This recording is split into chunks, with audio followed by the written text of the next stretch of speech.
Assalamualaikum warahmatullahi wabarakatuh. Lihat sobat-sobat semuanya, lobster Mimin sudah menetas telurnya.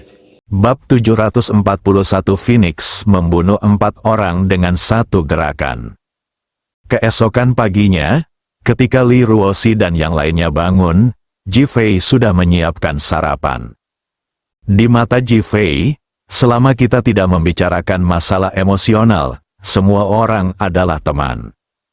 Oleh karena itu, dia menganggap Julie dan Seng Lingyun sebagai teman sekaligus tamu ketika mereka tinggal di sini. Makanan dan kehidupan sehari-hari tetap dijaga bersama. Julie dan Seng Lingyun keluar kamar dengan rambut acak-acakan dan lingkaran hitam di bawah mata mereka. Tadi malam, mereka berdua menutupi kepala dengan selimut, memakai headphone, dan tertidur sambil mendengarkan cerita. Mengenai suara Ji Fei dan Li Ruoxi, mereka berdua sekarang merasa ingin menjadi gila. Li Ruoxi terlihat sangat baik. Dia akan sangat lelah setelah setiap pertemuan dengan Ji Fei. Tapi pijatan Ji Fei akan membuatnya pulih dengan sangat cepat.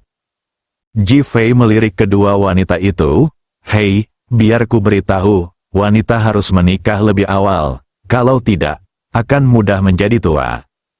Patah, Seng Lingyun melemparkan sumpit di tangannya langsung ke atas meja. "Aku tidak mau makan." "Bangun dan pergi." "Hei, kamu belum makan," Ji Fei menggoda sambil tersenyum. "Saya sangat marah," Seng Lingyun berteriak sambil membelakangi Ji Fei. "Hatimu penuh dengan alpaka, jika kamu tidak begadang di tengah malam, apakah akan menyebabkan insomnia?" Ji Fei memandang Julie, yang berkedip dan berkata, "Ini hari pertamaku pindah, jadi aku belum terbiasa.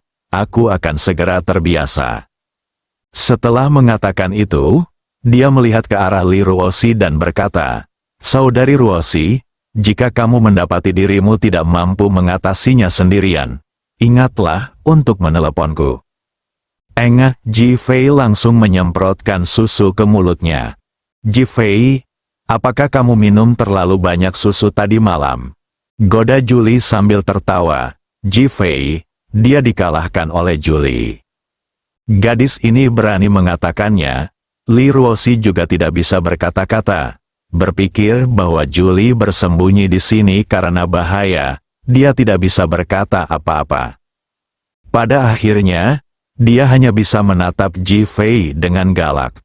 Ji Fei mengangkat tangannya untuk menyerah dan mengakui kesalahannya. Tiba-tiba, dia mengangkat alisnya dan melihat keluar jendela dengan tatapan tajam. Suara mendesing, sesosok muncul di luar pintu, dan Phoenix muncul di halaman. Apa yang ingin dilakukan Phoenix? Li Ruoxi dan Julie bertanya secara bersamaan. Ji Fei menggelengkan kepalanya, "Makan, hanya badut." Terus makan tanpa memperhatikan. Di luar pintu, Feng Huang melihat sekeliling villa. "Kalian berempat, keluar." "Oh, saya tidak menyadari bahwa seorang gadis kecil dapat menemukan kita." Suara mendesing, bersamaan dengan suara tersebut, sesosok tubuh kurus muncul di rumah sakit. Meski orangnya kurus, wajahnya penuh arogansi, dan matanya penuh hinaan. Dan penampilannya membuat udara tampak berfluktuasi, dan rambut Phoenix tampak tertiup angin, sedikit naik. Tiga lainnya keluar bersama-sama. "Saya tidak ingin membuang waktu." Phoenix melirik pria kurus itu dan berkata, "HMPH, aku sendiri yang bisa membunuh kalian semua. Kenapa kita harus melakukan semuanya bersama-sama?" Pria kurus itu merasa terhina dan mendengus dingin. Dia melompat dan meninju Phoenix dengan tinjunya. "Karena kamu tidak mau keluar, tidak perlu bertemu denganmu." Setelah Phoenix selesai berbicara, dia mengangkat tangannya, dan 4 sinar cahaya dingin melesat ke 4 arah. Engah, suara belati yang menusuk tubuh terdengar. Tubuh pria kurus yang berlari itu masih melaju ke depan, tapi dia sudah mengandalkan inersia. Berdebar, tubuh pria itu berlari lebih dari 1 meter. langsung jatuh ke tanah, kakinya ditendang 2 kali, dan meninggal. Kepulan, suara belati yang ditembakkan datang dari 3 arah secara bersamaan, disusul dengan suara tubuh yang jatuh ke tanah. Di posisi yang sama di antara kedua alis juga terdapat 3 buah keris yang tertanam sempurna. Ketiga orang itu tewas tanpa berteriak. Lee Ruoshi dan Julie di dalam kamar tercengang saat melihat pemandangan ini. Mereka bersama Phoenix pada hari kerja dan tahu bahwa Phoenix sangat kuat, tetapi mereka tidak mengira Phoenix akan sekuat itu. Ji Fei meliriknya, mengangguk sedikit, dan Phoenix membaik. Selama periode ini, karena mereka telah berubah dari membunuh di masa lalu ke kehidupan perkotaan, mereka perlu mengubah cara mereka. Hal ini menyebabkan Feng Huang dan Qiyuan menahan keinginan mereka untuk banyak membunuh, dan akibatnya, kemampuan mereka berkurang secara signifikan. Kali ini Ji Fei membuat terobosan dan menceritakan pengalamannya kepada 2 orang, dan mereka dengan cepat mengerti. Selain itu, Ji Fei tidak lagi memiliki kekhawatiran tentang musuh saat ini. Dia pada dasarnya membunuh dewa ketika dia bertemu dewa dan Buddha ketika dia bertemu Buddha. Oleh karena itu, kekuatan tempur Phoenix dilepaskan dan ditampilkan sepenuhnya. Ayo makan, jangan khawatir tentang hal-hal kecil ini. Ji Fei berkata dengan ringan. Kedua wanita itu tidak berniat makan dan bergegas kembali ke kamar untuk membersihkan. Ji Fei menggelengkan kepalanya, meletakkan sumpitnya dan berjalan keluar. Feng Huang telah mengatur seseorang untuk mengambil jenazahnya. Dia mendatangi Ji Fei dan berkata, ini adalah orang-orang dari keluarga Wu, mereka datang tadi malam. Sudut mulut Ji Fei melengkung. Apa yang dilakukan keluarga Wu dengan tubuh Wu Ziliang? Dia berencana mendirikan ruang berkabung di rumah duka hari ini. Wu Ziguo, putra kedua dari keluarga Wu, akan datang untuk memimpin pemakaman atas nama keluarga.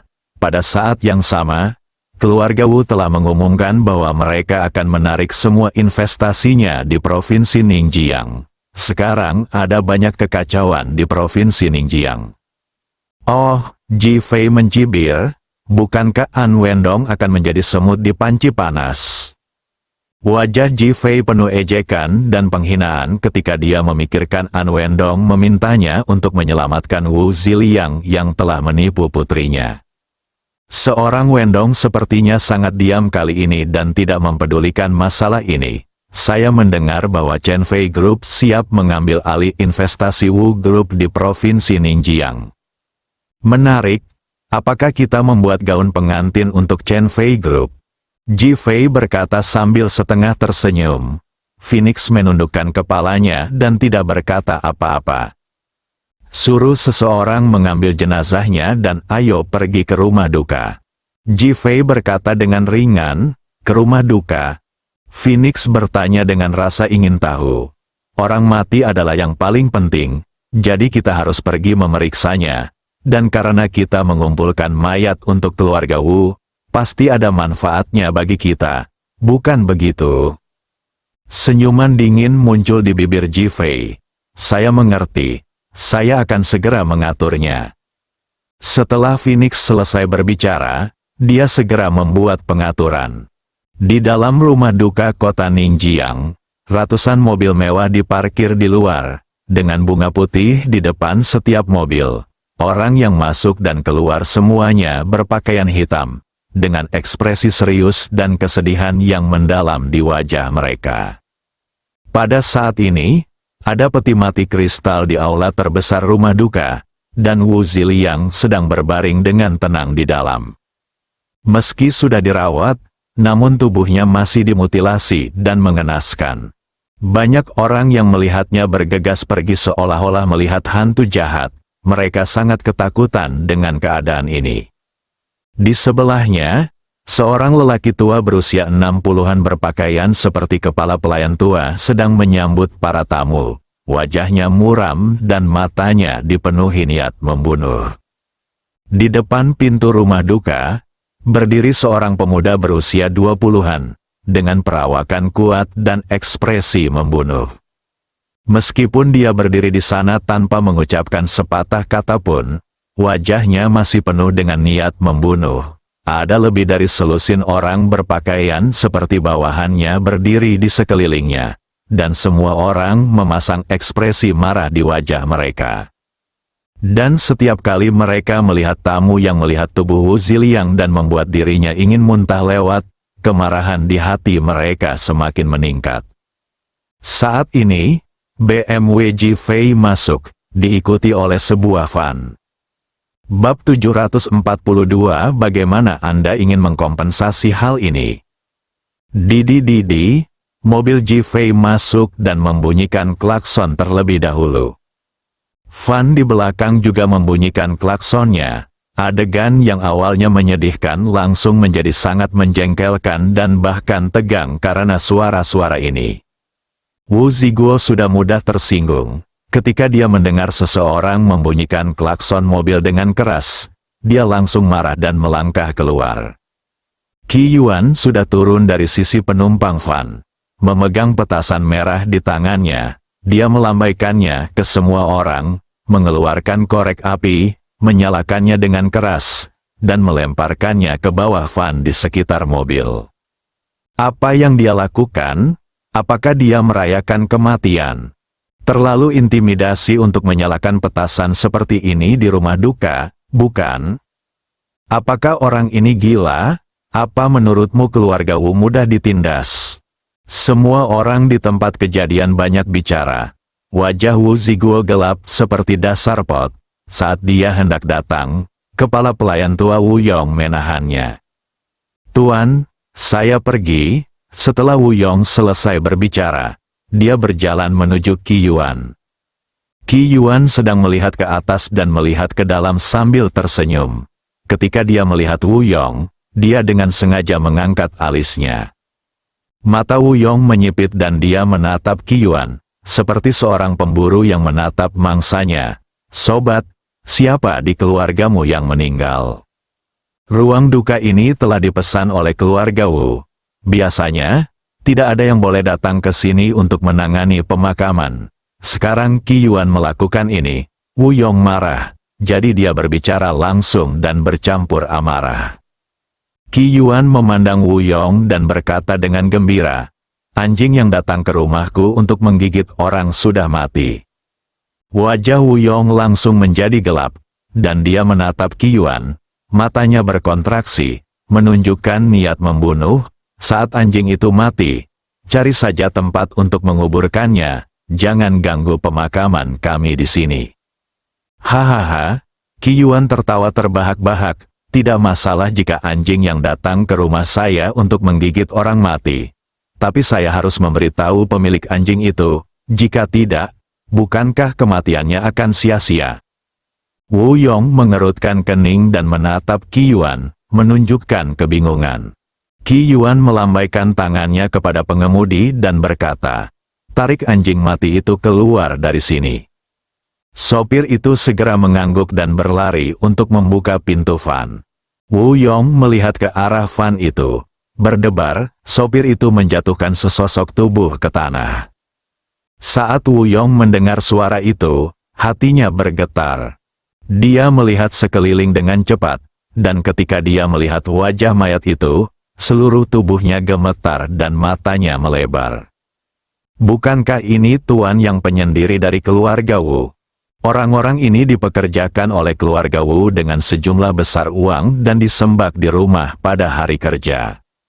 Ledakan, mayat lainnya terjatuh. Wu Yong kaget saat melihat satu mayat, dan tercengang saat melihat dua mayat. Bahkan dia takut, itu benar, hanya takut. Ini adalah master tersembunyi yang jarang digunakan oleh keluarga Wu. Tetapi dua di antaranya terbunuh pada saat yang sama, dan keduanya ditusuk di antara alis dengan belati. Ini benar-benar mengerikan, namun ledakan. Lalu terdengar dua suara lagi, dan dua mayat lagi terjatuh ke tanah. Tubuh Wu Yong gemetar hebat dua kali, dan dia tidak bisa menahan diri untuk mundur selangkah. Sorot mata Qi Yuan kini bukan hanya kemarahan, tapi juga keterkejutan. Bahkan dengan rasa takut, siapa ini? Membunuh tuan yang tersembunyi itu seperti membunuh seekor ayam.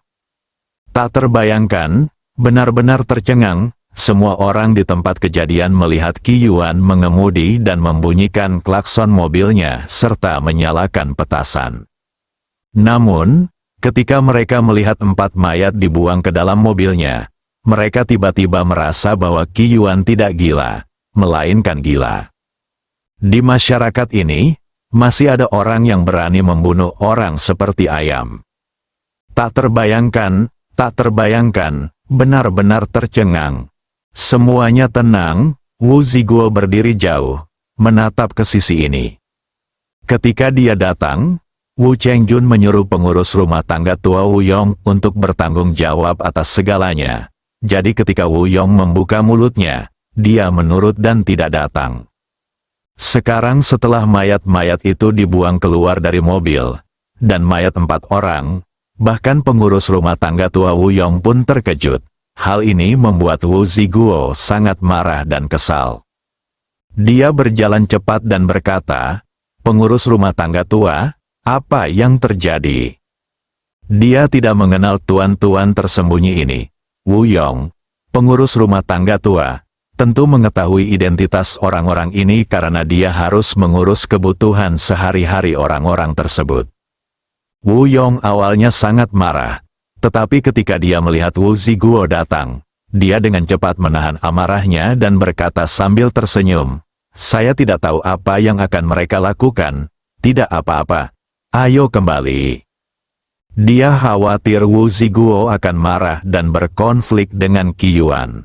Sebagai pengurus rumah tangga tua keluarga Wu, dia pasti mengetahui level master tersembunyi dan level Wu Ziguo. Meskipun Wu Ziguo telah berlatih seni bela diri sejak dia masih kecil dan telah diajar oleh para ahli, dia masih berada pada level tertentu.